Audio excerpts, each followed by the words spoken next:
أستغفر الله العظيم الذي لا إله إلا هو الحي القيوم السلام عليكم ورحمة الله وبركاته.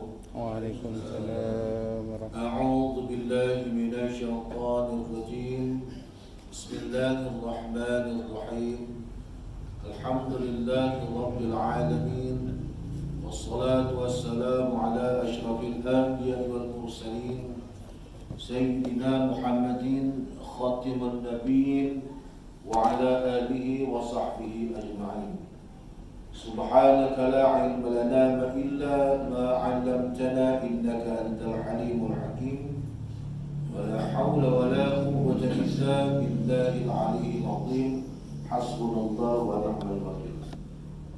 Terima kasih saudara saya. Pertama sekali alhamdulillah, bersyukur kita kehadirat Allah Subhanahu wa taala karena atas limpahan rahmat dan kasih sayang Allah Subhanahu wa taala, serta dengan izin Allah Subhanahu wa taala pada petang ini kita masih lagi diberi kesempatan oleh Allah Subhanahu wa taala.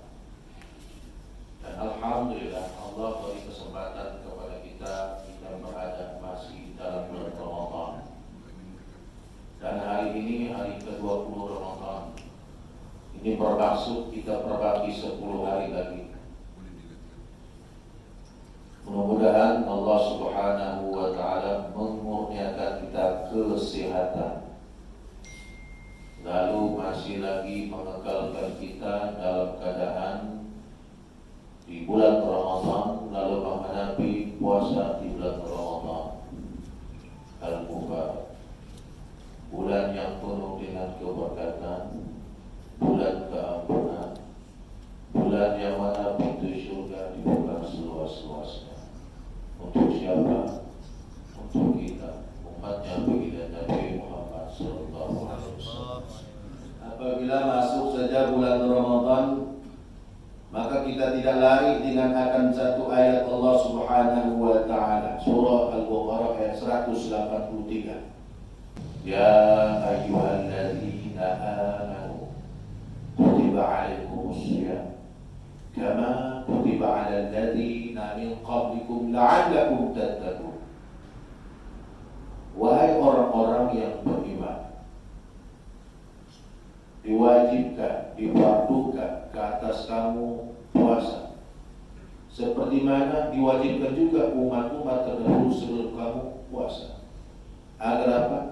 Agar kamu meraih, la'allakum tattaqun, agar kamu memperoleh takwa. Tuan-tuan perempuan oleh Allah Subhanahu wa taala, ayat itu Allah Subhanahu wa taala memulakan dengan menyeru akan sekumpulan manusia. Siapa kumpulan itu? Wahai orang-orang yang beriman. Allah SWT boleh saja sebut ya ayuhan nas, wahai sekalian manusia, boleh, itu tidak masalah bagi Allah SWT, itu haknya. Ataupun Allah SWT mulakan ayat itu dengan ya ayuhan muslimun, wahai orang Islam, boleh, tidak jadi masalah. Tidak jadi masalah. Tapi Allah SWT memulakan ayat itu dengan menyuruh dengan sekumpulan manusia yang dinamakan wahai orang-orang yang beriman. Lalu disusuli dengan apa? Dengan satu perintah. Perintah ini sebenarnya sesiapapun boleh melakukan. Perintah apa? Puasa, belapar, sanggup dahaga, lapar, haus, kering leher, boleh. Sesiapapun boleh. Tanyalah siapakah? Yang non muslim kah?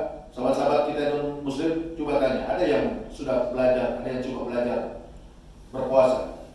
Artinya boleh, sesiapa pun boleh berpuasa. Tapi puasa yang bagaimana yang sampai boleh mendapat meraihkan la'allakum tattaqun itu? Ya, insyaallah tuan-tuan perempuan yang Allah Subhanahu wa taala, dalam masa yang sesingkat ini, apa kata pengurusi tadi, dia sebut tajuk tadi, andainya Ramadan kali ini merupakan Ramadan terakhir bagi kita, apa persiapan kita sebenarnya untuk menghadapi Ramadan? Bagaimana pengisian Ramadan kita? Bagaimana kita menghidupkan Ramadan kita? Bagaimana kita melayani Ramadan kita? Pernahkah selama ini kita memikirkan muhasabah akan diri kita bagaimana kalau Ramadan kita tahun lepas tahun-tahun yang sebelum ini? Adakah kita pernah memikirkan bahwasanya Ramadan kita yang lepas itu baik sudah pelaksanaannya? Adakah Ramadan yang lepas sama juga tata cara pelaksanaannya seperti Ramadan kali ini? Maka sidang jemaah yang dimuliakan Allah Subhanahu wa taala, kenapa wajar saja kita memikirkan tentang benda yang lepas? Wajar kita melihatkan bagaimana amal ibadah kita yang lepas. Adakah amal ibadah kita itu sesuai dengan sabda baginda Nabi Muhammad sallallahu alaihi wasallam? Adakah ibadah puasa yang kita lakukan itu betul-betul mengikut piawaian garis penuhan yang telah ditunjukkan oleh baginda Nabi Muhammad sallallahu alaihi wasallam? Sidang jemaah sekalian, mari kita sama kongsikan. Ini kerisauan baginda Nabi Muhammad sallallahu alaihi wasallam. 1400 tahun yang lalu, baginda Nabi Muhammad sallallahu alaihi wasallam dia telah menyatakan kerisauan dia berkenaan tentang umat dia, bagaimana umat dia berpuasa. Surah Al-Baqarah tadi ayat 153, siapakah yang dapat melakukan ibadah puasa itu? Orang-orang yang beriman. Siapakah orang-orang yang beriman itu? Mereka ini adalah orang yang takut kepada Allah. Apa maksudnya takut?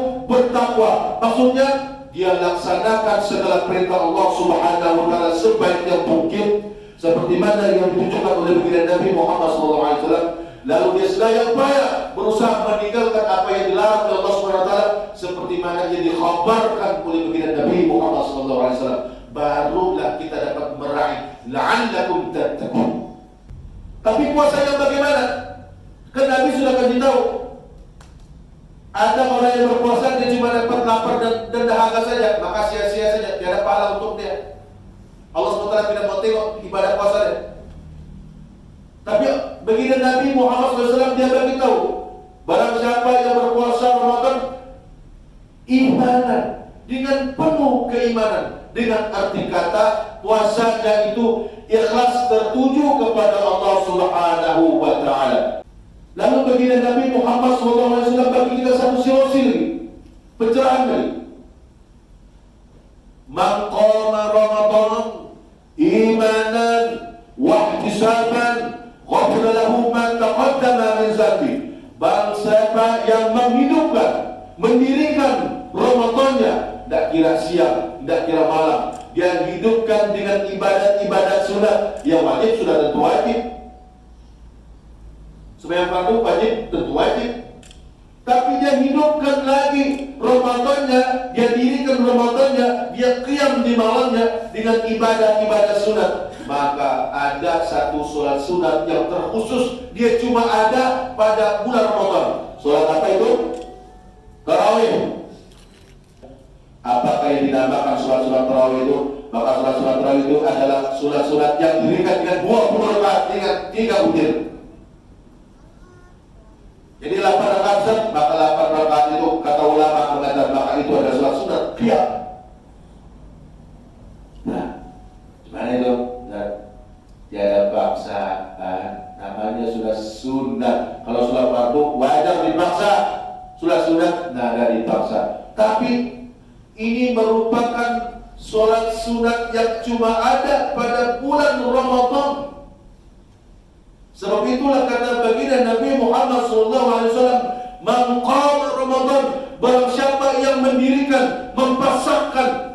Mempasangkan itu, yang itu tidak akan terdiri kalau tidak dipasang. Yang ini tidak akan tertegak kalau tidak dipasang. Sebab itu sholat itu dia menggunakan istilah wa iqamis sholat, mendirikan sholat. Dia tidak bilang mengerjakan sholat, tidak. Nabi tidak menggunakan istilah mengerjakan, tapi Nabi SAW menggunakan istilah mendirikan sholat. Artinya sesuatu yang mesti ditegakkan. Maka barang siapa yang maqama Ramadan, barang siapa yang menegakkan malamnya, barang siapa yang menghidupkan malamnya, dengan apa? Dengan penuh keimanan. Apa di antara perkara yang dihidupkan? Sholat sunat, memperbanyakkan sholat sunat, berqiyamul lail, memperbanyakkan tilawatul Quran, membaca Al-Quran, sama ada secara sendirian ataupun bertadarus.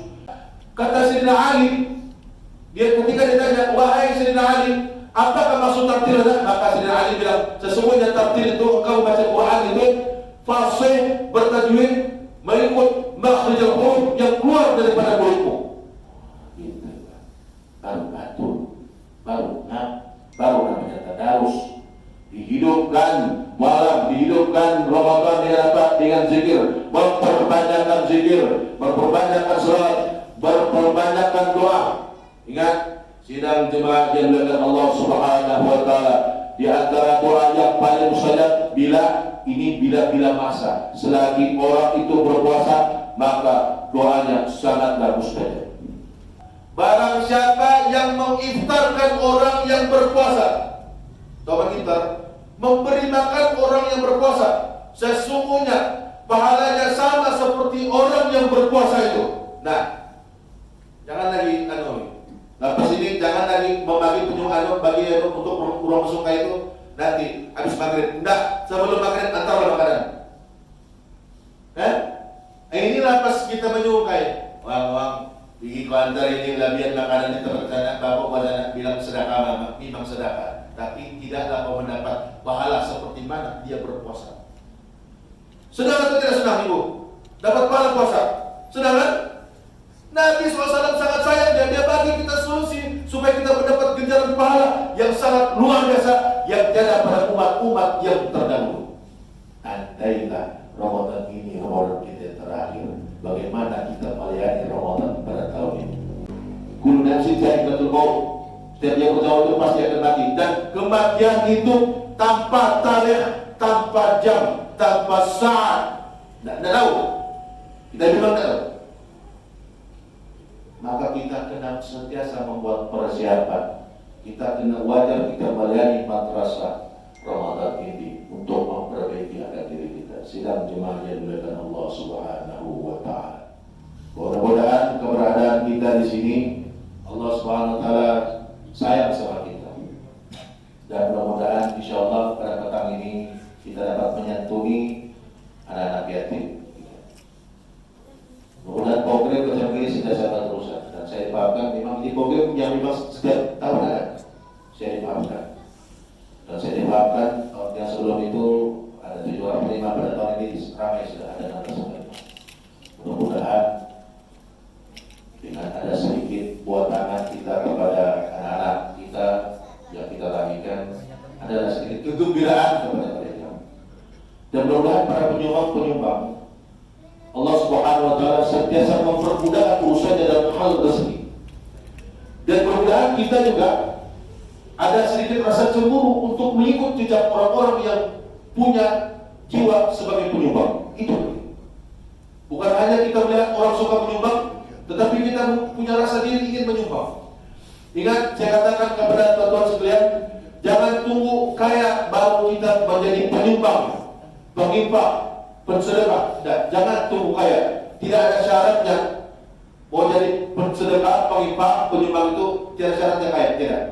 Asal punya nawaitu ingin menjadi pensedekah, penginfak, penyumbang, laju lekaslah, karena bosnya syaitan iblis itu tidak pandai tidur. Syaitan dan iblis itu tidak pandai tidur. Kenapa? Pasti dia akan menjadi mengganggu nawaitu kita. Sidang jemaah yang dimuliakan Allah Subhanahu wa taala.